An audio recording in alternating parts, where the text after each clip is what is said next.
الرحمن الرحیم السلام علیکہ یا امیر المؤمنین، السلام علیکہ یا امین اللہ، السلام علیکہ یا وصی رسول اللہ و خلیفتہ، صلی اللہ علیکہ یا مولا یا علی ابن ابی طالب علیہ السلام۔ یوم مولا علی علیہ السلام ہے۔ اگر اجازت دیں میں اپنے محترم ناظرین کے لیے ایک مختصر وقت میں ایک بڑی جامع بات کرنا چاہتا ہوں، اور وہ یہ ہے کہ ہم سب اللہ کی مخلوق ہیں، اور وہ ہمارے خالق ہیں، مالک ہیں، ہمارے مہربان اللہ ہیں، سب کچھ دینے والے ہیں۔ ہمارا سب کچھ اسی سے ہے اور ہم اسی سے مربوط ہیں۔ اسی سے جس کی مخلوق ہیں، ہماری فطرت میں اس کی محبت ہے۔ ہم اللہ سے محبت کرتے ہیں، اللہ نے چاہا ہے کہ ہم سے محبت کرو، لیکن خداوند متعال نے اپنے ہر کام کے لیے ایک نظام بنایا ہے، اور اس میں آسانی سے ایک جملہ کہہ دوں اپنے ناظرین کے لیے کہ کسی معاملہ میں بھی بندہ اپنے اللہ سے ڈائریکٹ نہیں ہے۔ اللہ اور بندے کے درمیان ایک واسطہ ہے، اس واسطہ کا نام ہے حضرت محمد صلی اللہ علیہ وآلہ وسلم۔ یہ ذات مقدس وہ ہے کہ جس کے ذریعے سے اللہ اپنی مخلوق سے بولتا بھی ہے، انہیں عطا بھی کرتا ہے۔ اسی لیے اگر وہ رحمان و رحیم ہے، جیسے پروگرام کا آپ کا نام ہے، تو اس کی رحمت کسی واسطہ کے بغیر ہم پہ نہیں آتی۔ اس کی رحمت اس محمد صلی اللہ علیہ وآلہ وسلم سے آتی ہے، اسی لیے تو اس کو اس اللہ نے رحمت للعالمین بنایا ہے کہ میری رحمت اس کا وجود بنتی ہے، اس کے آسمان وجود سے عالمین پر رحمت برستی ہے۔ اسی رحمت میں سے زمین ہے، آسمان ہے، چاند ہے، ستارے ہیں، ہمارا وجود ہے، ہمارا رزق ہے، ہماری سانس تک وہاں سے آ رہی ہے۔ تو بس یہ نظام معرفت توحید میں ہمیں سمجھ میں آ گیا کہ سب کچھ خدا سے ہے، لیکن وہ جو کچھ خداوند متعال سے ہے اس کے ایک واسطہ سے ہے، اور وہ حضرت محمد صلی اللہ علیہ وآلہ وسلم۔ سبحان اللہ، سبحان اللہ۔ نمبر 2، پھر اسی واسطے میں اسی اللہ نے کچھ اور اپنے بندوں کو ہمارے لیے تعارف فرمایا ان کا، اور وہ جو اس ہستی سے مربوط تھے ان میں سے سب سے پہلے آتے ہیں حضرت امیر المومنین مولا علی علیہ السلام۔ قرآن میں اللہ نے مولا علی کو جان محمد کہا ہے، تو جان سے نزدیک تو اور کوئی نہیں ہوتا، اور کوئی ہو ہی نہیں سکتا۔ تو آج جان محمد کا دن ہے، گویا کہ خود محمد کا دن ہے۔ بالکل بالکل۔ تو وہ جو اللہ سے محبت ہے وہ تب ہوتی ہے ہمیں جب محمد و علی سے محبت ہوتی ہے۔ لہذا فرمایا من احبہم فقد احب اللہ، جنہوں نے محمد و علی سے محبت کی ہے انہوں نے اللہ سے محبت کی ہے۔ جو ان سے محبت نہیں کرتے اور کہیں ہم اللہ سے محبت کرتے ہیں، اس سے بڑا دنیا کا جھوٹ نہیں ہو سکتا، کیونکہ اللہ سے محبت ان سے محبت کے بغیر ہوتی نہیں ہے۔ ہوتی نہیں ہے، بالکل آپ نے درست فرمایا۔ آج یوم علی کے موقع پہ اگر ہم حضرت علی کی ولادت کے حوالے سے بات کریں، علی بن ابی طالب، مجھے اجازت دیں کہ میں وہیں پر آ رہا ہوں۔ میں فقط ایک بنیاد بنانا چاہتا تھا کہ میرے محترم ناظرین کو ایک بنیادی بات لے کر بیٹھے، میں وہیں پر آ رہا ہوں۔ 1 منٹ اور مجھے دیجیے، میں اس کو مکمل کر لوں۔ تو بس یہ جو یوم علی ہے، محبت علی محبت رسول بھی ہے، محبت خدا بھی ہے۔ اطاعت علی اطاعت رسول بھی ہے، اطاعت پروردگار بھی ہے۔ تو حضرت علی علیہ السلام کو کم از کم مسلمانوں کو اس مقام پر دیکھنا چاہیے۔ پیغمبر اسلام صلی اللہ علیہ وآلہ وسلم نے ماہ مبارک رمضان سے پہلے ایک خطبہ بیان فرمایا اپنے اصحاب میں، اس میں ماہ مبارک رمضان کی عظمت بیان کی۔ اس عظمت کو بیان کرنے کے بعد انہی میں حضرت علی علیہ السلام بھی موجود تھے، تو خبر دی کہ اے علی، اسی ماہ رمضان میں آپ کی سفید ریش مبارک آپ کے خون سے رنگین ہو جائے گی، یہ خبر بھی دی۔ اور پھر وہاں پر یہ جملہ ارشاد فرمایا، یہ میری انتہا تھی آج کی اس تمہیدی گفتگو کی، اس کے بعد جو آپ سوال کریں میں آپ کو ہدیہ کروں گا، وہ یہ ہے، فرمایا یا علی من قاتلہ کا فقد قاتلنی، یا علی جس نے آپ کو قتل کیا اس نے مجھ نبی کو قتل کیا۔ یعنی آج کا دن کوئی معمولی دن نہیں ہے، مسلمانوں کو توجہ ہونی چاہیے کہ مولا علی کی شہادت کا دن ہے، گویا کہ آن حضرت کی شہادت کا دن ہے۔ آپ کو جس نے قتل کیا اس نے، من سبک فقد سبنی، جس نے آپ کو برا کہا اس نے مجھے برا کہا۔ اور پھر فرماتے ہیں ومن احبک فقد احبنی، جس نے آپ سے محبت کی ہے اس نے مجھ سے محبت کی ہے۔ اور پھر فرمایا من انکر ولایتک فقد انکر نبوتی، جو آپ کی ولایت کا منکر ہے نا، وہ آپ کی ولایت، وہ میری نبوت کا انکار کر رہا ہے۔ امیر المومنین کو جب اس مقام پہ دیکھیں گے تو سب کچھ خدا کی طرف سے ان کو عطا ہوا ہے، اور یہ خدا کی محبت کا محور ہے، معرفت کا محور ہے، اطاعت و بندگی کا محور ہے۔ تو یہ علی، اس کے بارے میں کیا کہیں، اس کی ولادت کے بارے میں، جو تشریف لائے تو اللہ کے گھر میں، نہ ان سے پہلے یہ کسی کو نصیب ہوا، نہ اب تک اور نہ قیامت تک کبھی کسی کو۔ قرابت کو ہم درک ہی نہیں کر سکتے، اور ان کی قرابت داری ہمارے معاشرے کی قرابت داریوں جیسی نہیں ہے، بالکل بھی نہیں۔ میں یہاں سے شروع کرتا ہوں۔ جب کعبہ میں تشریف لائے تو آنکھیں بند تھیں اور بند رہیں۔ ماں نے کہا بیٹا آنکھیں کھولے، مولا نے نہیں کھولی۔ جب پیغمبر اسلام آئے تو آنکھیں کھولی ہیں، اور حضرت نے اپنے ہاتھوں پہ اٹھایا پیغمبر اسلام نے تو آنکھیں کھولی۔ کہا پہلے کیوں آنکھیں آپ نے نہیں کھولی؟ تو عرض کیا اسی بچپنے میں، اسی لحظے میں آتے ہی، کہ میں نہیں چاہتا تھا کہ جب آنکھیں کھولوں تو دنیا میں سب سے پہلی میری نگاہ آپ کے علاوہ کسی اور پر پڑے۔ حضرت کو دیکھا، ماں کو بھی بعد میں دیکھا، پہلے حضرت کو۔ پھر حضرت نے کیا کیا؟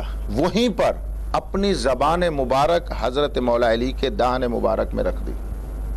دیکھو یہ زبان ہماری تمہاری زبان جیسی نہیں ہے، یہ زبان وحی ہے، جس زبان سے فقط اللہ کا کلام ہی صادر ہوتا ہے اور کچھ ہوتا ہی نہیں ہے، وحی کے علاوہ صادر ہی کچھ نہیں ہوتا۔ یہ بتانا چاہتے تھے، وہ ہمارے معاشرے میں نا گھٹی پہلی اب آپ اندازہ کریں بھائی، جس علی کی پہلی گھٹی ہی رسول کی زبان ہو، بتانا چاہتے تھے۔ یہ وہ قرآن جو میں نے آپ کو عرض کیا، انفسنا وانفسکم، کہ ہم دو پیکر ہیں، ایک جان ہے، اس کی زبان میری زبان ہے۔ میں اس کو اچھے لفظوں میں یوں کو تو پیغمبر نے زبان رکھ کر بتا دیا، لوگوں میرے امتیوں، علی ہے ہی میری زبان، ہم نے اپنی زبان ان کو دے دی ہے، ہم نے اپنی زبان ان کو دے دی ہے۔ وہاں سے لے کر ساری پرورش، جیسے کہا گیا، پرورش پیغمبر اسلام نے مولا کی ہے، حتیٰ کہ جھولا خود جھولاتے تھے، ہاتھوں پر اٹھاتے تھے، یہاں تک کہ 11 سال کے تھے جب کیا ہو گیا؟ بعثت اور وحی کا نزول ہوا۔ تو اتنے بزرگ موجود تھے، اور جب حکم ہوا وَأَنذِرْ عَشِيرَتَكَ الْأَقْرَبِينَ، اپنے گھر والے اور نزدیکیوں کو دعوت اسلام دو اے پیغمبر، تو بلانے کے لیے بندہ، اب اتنے لوگ ہم بیٹھے ہیں تو بڑے بندے کو بندہ کہتا ہے نا بھی ایک دعوت دینی ہے، جاؤ بڑے ان کو دعوت دیو، یار میں نے آپ سے بہت بڑی بات بھی وحی کی، نبوت کی بات کرنی ہے، یہ اب کس کو بلایا جائے؟ حتیٰ کہ حضرت ابو طالب بھی موجود ہیں، باقی بھی موجود ہیں، لیکن 10 روایات میں یہی ہے۔ امیر المومنین فرماتے ہیں کسی کو نہیں، دعانی رسول اللہ نے مجھ علی کو بلایا۔ ارے بھائی، ان بزرگوں کے ہوتے ہوئے 11 سال کے ایک جوان بچے کو بلا رہے ہیں، بتانا چاہتے، اور وہ بھی نبوت کی دعوت کے لیے بتانا چاہتے ہیں، اس کا چھوٹا سن نہ دیکھنا، یہ تم بڑوں سے بڑے ہیں، اتنی اہم دعوت کے لیے ان کی عمر پہ نہ جانا، عمر پہ نہ جانا، یہ کیا یہ ادھر سے آئے ہوئے ہیں، یہ میری جان ہے، یعنی میرا روح ہے، جیسے میں ایک معنوی الہی روح رکھتا ہوں، یہ بھی ویسا ہی رکھتے ہیں۔ تو 11 سال کے سن مبارک میں مولا علی گئے دعوت نبوت کی دعوت دینے کے لیے، آؤ حضرت محمد نے آپ کو وہی سنانی ہے، آپ اندازہ کریں اس مولا علی کا کہ یہ معمولی اور یہاں کی رشتہ داریوں والی محبت والی نہیں ہے. عرض ہو رہی تھی کہ یہ شخصیت اس معمولی ماحول اور ہمارے روابط میں ان کو نہ پہچانا جائے. یہ روحانی طور پر ایک روح ہے, ایک جان ہے, ایک نور ہے. قرابت داری کتنی صحیح, رشتہ داری کتنی سی, لیکن جو روحانی تعلق تھا, روحانی تعلق نہیں, ایسا ایک روح تھے, ایک نور تھے. بالکل ہم ایک نور سے فرماتے ہیں, ہم ایک نور ہیں, ہم ایک روح ہیں, ہم ایک جان ہیں. حتیٰ کہ فرماتے ہیں لحموں کا لحمی, دموں کا دمی, تیرا گوشت میرا گوشت. پیغمبر فرما رہے ہیں یا علی تیرا گوشت میرا گوشت ہے, تیرا خون میرا خون ہے. یہ وہ محاوراتی خون نہیں ہے, حقیقی, حقیقی. بالکل واقعی. میں نے آپ کو عرض کیا یہ ایک حقیقت ہے, دو پیکر ہیں, ختم ہو گئی. ویسے میں امیر المومنین کے بارے میں اجازت دیں گے. دنیا کے حوالے سے اگر بات کی جائے تو کہتے ہیں نارملی کہ چچا بھتیجا اور پھپھی اور بھتیجی ایک دنیاوی مثال دی جاتی ہے, لیکن جب ہم نبی کریم صلی اللہ علیہ وآلہ وسلم کی بات کرتے ہیں تو یہ دنیاوی رشتہ تو اپنی جگہ بالکل ویسے تھا, یعنی چچا بھتیجے کا, چونکہ وہ بھی کزن تھے ان کے اور چچا زاد بھائی تھے. یہ نظام الہی میں بہت ماورا ہے. وہی بات, یہ اس سے بہت ماورا ہے. اور روحانیت کا وہ پہلو جہاں پہ آپ کی طریقت اور حکمت نے آپ کو جوڑے رکھا, اس کی مثال نہیں ملتی. جی میں اب آپ کو اسی ماورائی واقعہ سناتا ہوں تاکہ شہادت سے بھی آپ متصل ہو جائیں. ولادت حضرت کی آپ سارے سنتے ہیں, کعبہ میں آئے, اور یہ مقام کسی کو نصیب نہیں ہوا. یہ خصوصیت ہے اللہ کے گھر میں آئے, کیونکہ آپ کو پتہ ہے اللہ کے گھر میں آنا یعنی کیا, مسجد کو نجس کرنا حرام ہے, ایک عام مسجد کو. تو وہ کعبۃ اللہ ہو اور اس میں خود خداوند مطہر مولا علی کو آ رہے ہیں, تو ماننا پڑے گا وہ کتنے بڑے طاہر تھے, کتنی بڑی پاکیزگی رکھتے تھے کہ ان کے آنے سے وہاں نجس نہیں بلکہ طہارت میں اضافہ ہو رہا ہے. اچھا یہ بات میں آپ کو شہادت کی طرف لے آتا ہوں. بڑی توجہ چاہوں گا اپنے ناظرین کے لیے, جہاں میرا تجربہ شاید کم سماعت کیا ہو. وہ یہ ہے شہادت, ولادت تو ان کی یہاں ہوئی, شہادت کہاں ہوئی, محراب مسجد میں. یہ بھی آپ نے سماعت فرمایا ہوا ہے, اور یہ کوئی کم مرتبہ نہیں ہے. میں اس کے بعد والی بات کر رہا ہوں. وہ یہ ہے کہ مولا علی علیہ السلام نے اپنے بیٹوں کو وصیت فرمائی کہ جب میں دنیا سے چلا جاؤں, میرا جنازہ, مجھے کفن یہ کرو گے اور میرا جنازہ لے جاؤ گے, تو میرے جنازے کو پیچھے کی طرف سے 2 پائے اٹھانے ہیں, آگے سے نہیں اٹھانا, آگے سے خود اٹھے گا. اچھا اب آپ ذرا یہ روحانیت سنیں نا. وہ آگے کون اٹھانے والے تھے؟ کم سے کم کہتے ہیں فرشتے تھے, کم سے کم کہتے ہیں نا فرشتے اٹھانے. آپ نے پیچھے اٹھانا ہے, اور وہ آگے جو 2 چل رہے ہوں گے, جدھر وہ جائیں گے آپ نے لے جانا ہے, جدھر وہ میرا جنازہ رک جائے آپ نے رک جانا ہے. اچھا آپ نے تھوڑی سی مٹی ہٹانی ہے, میری لحد بنی بنائی ملے گی. اچھا میری لحد آپ کو بنی بنائی ملے گی. ایسا ہوا. امام حسن مجتبیٰ علیہ السلام کہتے ہیں ہم نے ایسے ہی پیچھے سے اٹھایا, آگے سے خود جنازہ پاک اٹھ گیا اور یہ چلتا گیا, جدھر چلتا گیا کہ اب جہاں پر مزار مبارک ہے وہاں پر پہنچا, اور وہ جھکا, ہم بھی بیٹھ گئے. بابا کی وصیت کے مطابق ہم نے تھوڑی سی مٹی ہٹائی تو لحد بنی ہوئی تھی. کمال یہاں ہے, وہ لحد بنی ہوئی تھی. اس لحد میں ایک تختی تھی جس پر یہ لکھا تھا, کیا, ھذا قبر علی ابن ابی طالب علیہ السلام الذی حفرہ نوح النبی قبل الطوفان 700 سنہ. یہ عین نص روایت وہاں لکھی ہوئی ہے کہ یہ قبر ہے علی ابن ابی طالب علیہ السلام کی, جس کو حضرت نوح نبی نے کھودا ہے. کیا بات, سبحان اللہ. وہ بھی اپنے طوفان سے 700 سال پہلے, جانتے ہو نا 950 سال عمر مبارک ہے, یعنی 250 سال کی عمر میں حضرت نوح نے یہ قبر بنائی ہے. میں یہ روایت تو آپ نے سماعت فرما لی. ہمیں کہا جاتا ہے اللہ رسول کے کلام میں, نبی کے امام کے کلام میں تدبر کیا کرو. اب یہاں پر ہم تدبر کرتے ہیں, ہم کیا کہنا چاہتے ہیں؟ ہمارے معاشرے میں قبر کون بناتا ہے؟ ہمارا کوئی بچہ, کوئی عزیز چلا جائے دنیا سے, بزرگ جو بھی, ہم اپنے ملک کے صدر کو کہیں گے جناب آؤ قبر بنا دو؟ نہیں. وزیر اعظم کو کہیں گے؟ جی بھئی قبر بنانے والے معاشرے کا ایک معمولی بندہ ہوتا ہے. ہاں جی. اس علی کی شان کو آپ کہاں درک کریں گے جس کے قبر بنانے جیسے معمولی کام کو انجام دینے والے بھی اللہ کے اولو العزم نبی ہیں. حضرت نوح اولو العزم نبی ہیں, یعنی قبر بنانے والا جس کا نوح ہو. بالکل, سبحان اللہ, سبحان اللہ.